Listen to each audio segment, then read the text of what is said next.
Under graduate programmes എന്ന് വെച്ച് കഴിഞ്ഞാൽ നമ്മുടെ ഇവിടെ 12th കഴിഞ്ഞിട്ട് ഡിഗ്രി പ്രോഗ്രാംസ് ഏതൊക്കെ ചൂസ് ചെയ്യാൻ പോസിബിലിറ്റി ഉള്ളത്, ചൂസ് ചെയ്താൽ നിങ്ങൾക്ക് എളുപ്പമാവാൻ അവിടെ ഒരു വർക്ക് കണ്ടുപിടിക്കാൻ എളുപ്പമാവാൻ സാധ്യതയുള്ള കോഴ്സുകൾ ഏതാണെന്ന് ഈ വീഡിയോയിൽ ഞാൻ പറയുന്നത്. ഹെൽത്ത് കെയർ റിലേറ്റഡ് ആയിട്ടുള്ള സയൻസ് ബാക്ക്ഗ്രൗണ്ട് ബയോമാക്സ് കഴിഞ്ഞ സ്റ്റുഡൻസിനാണ് ഏറ്റവും കൂടുതൽ ജോബ് ഓപ്പർച്യൂണിറ്റീസ് അവിടെ ഉള്ളത്.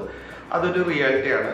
നഴ്സിംഗ്, ഫിസിയോതെറാപ്പി, അതേപോലെ തന്നെ ഡെന്റിസ്ട്രി റിലേറ്റഡ് ആയിട്ടുള്ള കോഴ്സ് ചൂസ് ചെയ്യുന്നവർക്ക് ഒരുപാട് ഓപ്പർച്യൂണിറ്റീസ് ഉണ്ട്. അതേപോലെ തന്നെ കമ്പ്യൂട്ടർ സയൻസ് വിത്ത് മാത്സ് കഴിഞ്ഞ സ്റ്റുഡൻസിനാണെങ്കിലും IT റിലേറ്റഡ് ആയിട്ടുള്ള ഇപ്പം നമുക്ക് IT കമ്പ്യൂട്ടർ സയൻസ് അല്ലെങ്കിൽ ഡേറ്റ സയൻസ് റിലേറ്റഡ് ആയിട്ടുള്ള കമ്പ്യൂട്ടർ സയൻസ് റിലേറ്റഡ് ആയിട്ടുള്ള കോഴ്സുകൾ, അതേപോലെ cyber security, forensic cyber security, അതുപോലെ റോബോട്ടിക്സ് റിലേറ്റഡ് ആയിട്ടുള്ള കോഴ്സുകൾ ചൂസ് ചെയ്യുന്ന കുട്ടികൾക്ക് അത്യാവശ്യം നല്ല ജോബ് ഓപ്പർച്യൂണിറ്റീസ് അവിടെ ഉണ്ട്.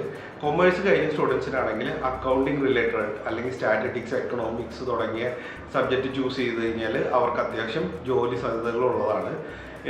അതുപോലെ തന്നെ ഹ്യൂമാനിറ്റീസ് കഴിഞ്ഞവർക്കും എക്കണോമിക്സ് റിലേറ്റഡ് ആയിട്ടുള്ള സബ്ജക്ട്സ് അവർക്ക് അത്യാവശ്യം ജോബ് ഓപ്പർച്യൂണിറ്റീസ് കൊടുക്കാം. ഇനി അതിന് പുറമെ നിങ്ങൾക്ക് ക്രിയേറ്റീവ് ആയിട്ടുള്ള കാര്യങ്ങൾ ഉള്ള സ്റ്റുഡൻസ് ആണെങ്കിൽ, നിങ്ങൾ അത്യാവശ്യം ഡാൻസോ അല്ലെങ്കിൽ ക്രിയേറ്റീവ് വർക്കുകൾ ചെയ്യാൻ താല്പര്യമുള്ള സ്റ്റുഡൻസ് ആണെങ്കിൽ അവർക്കും അത്യാവശ്യം ചാൻസ് ഉള്ളതാണ്. അതുപോലെ തന്നെ media industry,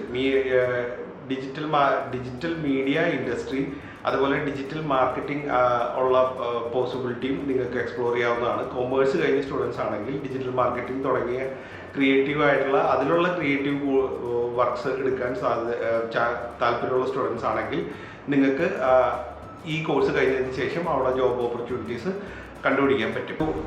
basic business course എടുത്ത് പോകണമെന്നതിനും എപ്പോഴും നല്ലത് നിങ്ങൾ സ്പെസിഫിക് ആയിട്ടുള്ള എന്തെങ്കിലും ഒരു കോഴ്സ് എടുക്കുന്നതായിരിക്കും.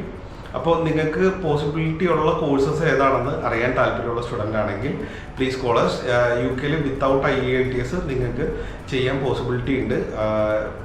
12th certain amount off mark, അത് ഇൻഡിവിജ്വൽ സബ്ജക്ട്സിനും, ഇംഗ്ലീഷിൻ്റെ മാർക്ക് മാത്രമല്ല ഇൻഡിവിജ്വൽ സബ്ജക്ട്സിനും നിങ്ങൾക്ക് ഈ മാർക്ക് നിർബന്ധമാണ്. ഇത്രയും മാർക്ക് നിങ്ങൾ സ്കോർ ചെയ്തിട്ടുണ്ടെങ്കിൽ വിത്തൗട്ട് IELTS നിങ്ങൾക്ക് ചെയ്യാൻ പറ്റും.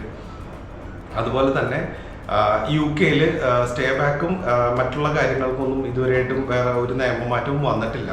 So this is an opportunity. അതുപോലെ അത്യാവശ്യം നല്ല സ്കോളർഷിപ്പ് ഡിഗ്രി സ്റ്റുഡൻസിന് ഫസ്റ്റ് ഇയറിൽ തന്നെ ഇൻസ്റ്റിറ്റ്യൂഷൻസ് കൊടുക്കുന്നുണ്ട്, സ്റ്റുഡൻറ്റ് ബേഴ്സറീസ് കൊടുക്കുന്നുണ്ട്. അപ്പം ഏറ്റവും ബെസ്റ്റ് സ്കോളർഷിപ്പ് കൊടുക്കുന്ന യൂണിവേഴ്സിറ്റീസും അതുപോലെ ഏറ്റവും ബെസ്റ്റ് യൂണിവേഴ്സിറ്റീസും നിങ്ങൾക്ക് ഏറ്റവും പോസിബിൾ ആയിട്ടുള്ള കോഴ്സസും അറിയാൻ ഞങ്ങളെ കോൺടാക്ട് ചെയ്യുക. So thanks for watching. മറ്റൊരു വീഡിയോ ആയിട്ട് വീണ്ടും കാണാം.